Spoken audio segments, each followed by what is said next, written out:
What's up, everybody? Welcome back to RacingNews.com. Welcome back to another one of our previews. Well, let's go to Friday, April 11th. It's going to be race 9 on the Keeneland card. One of my favorite races of the year, the Grade 1 Maker's Mark Mile. We got a field of 9 for this one. It should be a very good race. We've got Carl Spackler returning, but he's got a tough challenge here, a few tough challengers, I should say, in this race. All right, let's get to it, and I'll put it if I can talk, the field up on the screen here. We'll go through them one by one. We'll give you the win pick, and we will get on with it. All right, let's start with the number 1, Integration. A horse that I have always said on these previews is he's just an overbet horse. I don't necessarily think this is a bad horse by any means whatsoever, but he's had trouble winning at this level, at the Grade 1 level. 2 races back, he did win the Red Smith at Aqueduct. That was a Grade 2 level. He won that by 2 lengths. He went to the Pegasus World Cup Turf where he tried for the second straight year. Of course, 2 years ago, he was the favorite. He finished 5th, beating a length and 3/4.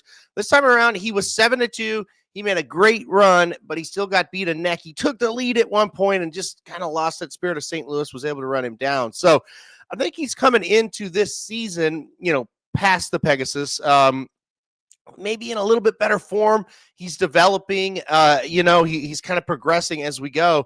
So I think he's in a really good spot here. Now, as far as the 1 mile distance, I'm not 100% sure this is where you're going to see him at his absolute best. He did run in this race last season, and he got third, beaten 4.5. Of course, got beat by Master of the Seas and Naval Power, 2 horses that are very tough to beat. That's his only race at a mile. So it wasn't bad. I think he comes in here with a big chance. Shouldn't be overbet here. I think he's 3-1 morning line. I think that kind of makes sense. He should be right around 3 to 4 to 1. So I think if you like him in here, I think you're getting the price you want. I think he's got a shot. Number 2 is Funtastic Again. Coming off of a long layoff here, 216-day layoff. Saw him last time out in the mid-million there at Kentucky Downs. He was 9th, beaten 11. Before that race, which was a non-effort, and obviously with the break after, you have to assume something went wrong with him. For that, he's been a very consistent horse. Second, only beaten a half length to Johannes in the Shoemaker Mile out at Santa Anita. A good horse on synthetic, had been winning some races there. Second at Pimlico behind a really good horse, Nagarok, there on Preakness Day one year. So, this horse is a solid horse. He might be a little bit up against it in this as far as the class goes. This is a very tough race. But I give him an outside shot, and I think at this, at this price, he's 6 to 1. I think he'll be around there. I think he's worth a shot if you want to take a little bit of a longer price. And Irad Ortiz Jr. gets aboard. I don't know how that's a bad thing either. So I like Funtastic Again as a horse. Hopefully he comes back. Only little issue is the layoff. How will he come back off the layoff? But, Wesley Ward horses usually run okay off of breaks. All right, let's keep going to the number 3, Trickery. And this is a horse that was the big upset winner at 47 to 1 in the American Turf last year on the Kentucky Derby weekend. He did go on to run 3rd in the Penn Mile. He won the Belmont Derby. He won the Secretariat at Colonial, and then a couple of off-the-board efforts to end his season. But this was a 3-year-old last year who had a very, very nice season. Now, facing older horses for just the second time in his career. He did face them in the City of Hope out at Santa Anita in September of last year, where he was beaten only a length and a half by Johannes, a horse that's very good. So I like him. I want to see with any horse, it's 3 turning 4. You want to see, okay, is he going to improve? Where is the improvement? If he takes another step, like a lot of horses do from 3 to 4, I think he's got a shot in this spot. I'm going to take the wait and see. I'm going to watch a race here and see where he's at. I definitely think this is one, no matter what he does here, I think he is one that's going to play a factor in these races all year long. And you kind of know the drill. They'll go to Keeneland, then they'll go to Churchill, then they'll probably go up to the NYRA circuit, and then kind of point towards the Breeders' Cup after that. So you see these horses over and over as long as they stay healthy.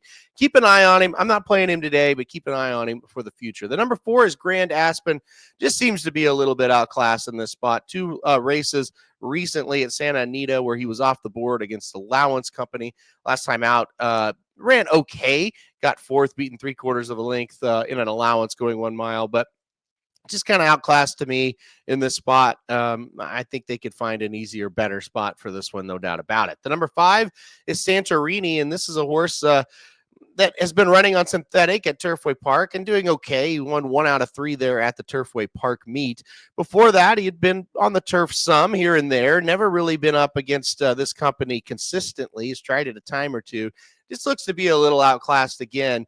In pretty good form, I would say. And in his, like I said, his races over that synthetic surface, not bad.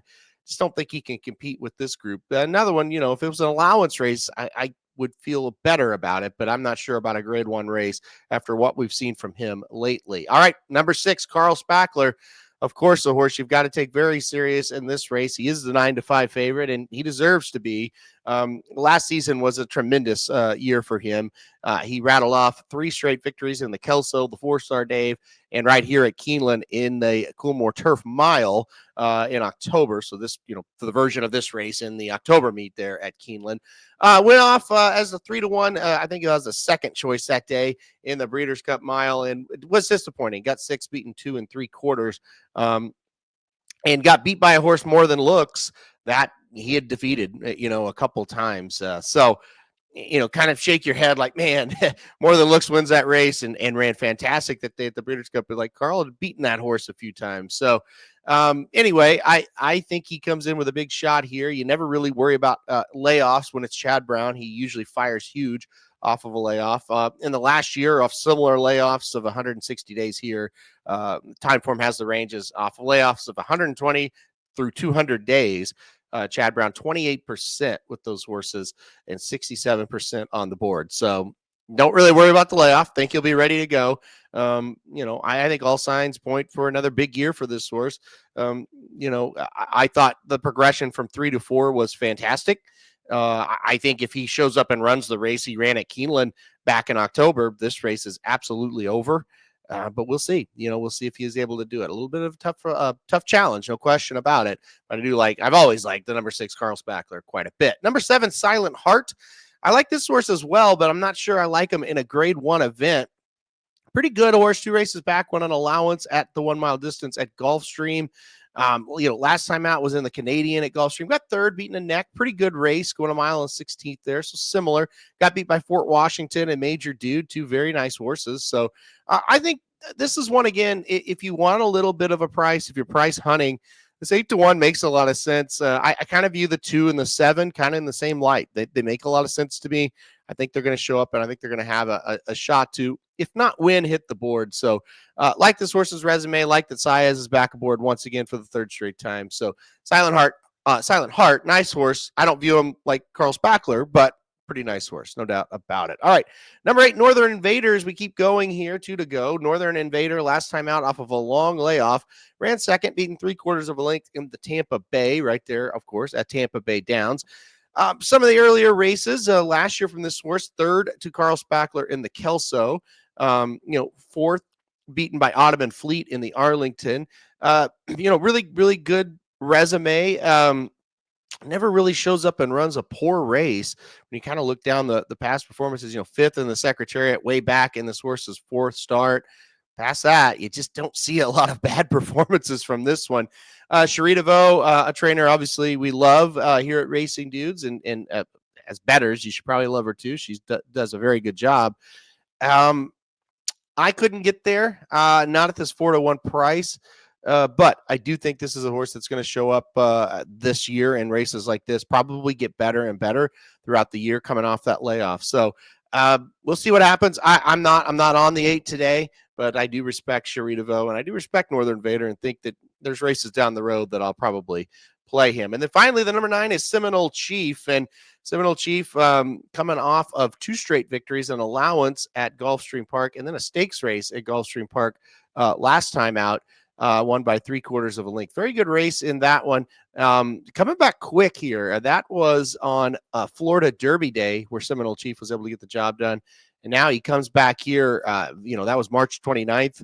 And then we're looking at April 11th. So a quick turnaround of a couple of weeks here. But is hot right now, right? Hot horse right now. Give it a chance. Give it a shot. See what happens. Not for me today, but I do like this horse. He was one of 2 horses I used in that Gulfstream race.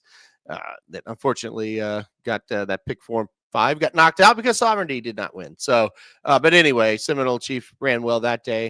A little bit outclassed here, but I still think this is a nice horse and another one we'll probably see in a lot of races like this. All right, let's wrap it up here. And I'm going to go number 6, Carl Spackler on top here. I am going to take the favorite.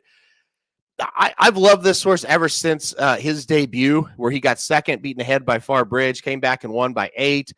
Had the horrible race in the American there at Churchill, and then just kind of went on a tear after that, right? So I've always loved him from the very first time. I thought this horse was super, super talented. So I'm going to go with him here. Like I kind of said, you don't really have to worry about layoffs too much when it comes to Chad Brown. He's pretty good at getting them ready to go. So I'm going to go number 6, Carl Spackler, to win the Maker's Mark Mile. All right, guys, that'll do it for a preview of the Maker's Mark. Hit that like button if you like the video. Hit subscribe if you really like it. Want to get alerted anytime we do videos like this. And most importantly, good luck if you're betting Keeneland on Friday.